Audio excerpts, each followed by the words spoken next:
Montpellier, c'est dimanche, on va faire croire qu'il fait beau à tout le monde. Il fait beau donc, et on est avec Bastien. Bastien qui est là pour nous présenter son jeu, c'est ça Oui, pour présenter notre dernière création, la plume de Cyrano. Ouais. J'ai nommé le dé sur la table. Voilà. Magnifique. Qui est donc sorti, disponible qui est sorti il y a environ 6 mois, qui est disponible, oui, qui marche plutôt bien. Ouais. Voilà, donc le dé sur la table, c'est un burst, comme on dit, un jeu campagne. Ouais. Voilà, donc qui contient tous les secrets pour jouer la campagne qui se trouvent dans le bouquin. Voilà, il y a personnages pré-tirés, on peut tout de suite tirer les personnages, on s'assoit à la table, on joue, et après c'est parti à 100 à l'heure, les personnages se font enlever par la mafia, un portail démoniaque qui s'ouvre, ça pète. Ça pète, ouais. La plume de Cyrano, c'est aussi connu pour un autre jeu qui est plus massif.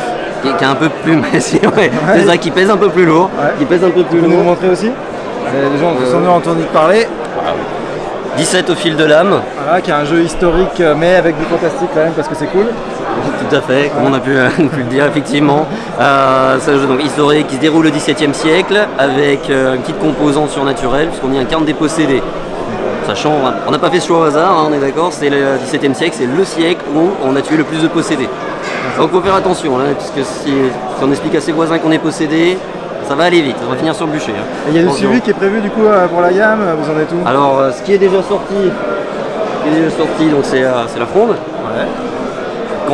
La campagne de la Fronde qui parle donc de la guerre civile de la Fronde en France. 5 années de guerre couvertes par les scénarios du bouquin. C'est très sympa, honnêtement c'est très sympa. C'est une période très compliquée, beaucoup de camps qui s'affrontent, beaucoup de personnages historiques très connus. La Rochefoucauld, Mazarin, Louis XIV, ça défile, c'est super. Après il y a la suite effectivement, donc là on a le kit écran qui est en préparation. Ouais. Voilà, donc ça va sortir. On va vous dire à quand. Je ne veux pas trop m'avancer.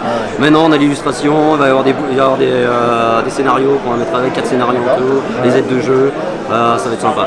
Vraiment des scénarios très orientés, plus mystère, enquête, alors que la France s'orientait la guerre quand même, malheureusement. Non, ça va être beau. Est-ce que tu as un dernier petit secret à nous révéler ou alors prochain gros jeu, mais là on parle dans un an et demi, 2 ans. Donc là, je vais pas. Voilà, tu veux pas en parler. Bon, alors, non, si, je peux lâcher le nom. Je peux lâcher le nom. Donc le projet s'appelle Célestel. C'est un jeu sur lequel je travaille depuis plus de 10 ans. Ah oui, donc c'est un de tes jeux. Ouais, c'est très mature, mais on va attendre de bien le faire. On va vraiment bien nous faire un petit pitch pour nous faire cette idée ou quoi? Oh, c'est très simple, vous connaissez la mythologie grecque. Ouais. Très bien, et ben on s'en est inspiré pour créer tout un monde où on a vraiment repris la mythologie grecque, mais en changeant beaucoup de choses. On a créé tout un monde là-dessus, on a mis des nouveaux dieux, tout un système pour chaque choix des joueurs et des conséquences au niveau des dieux et dans le monde. D'accord. C'est vachement sympa. Les retours des joueurs sont, je dirais, dithyrambiques. Vraiment. C'est un beau teasing.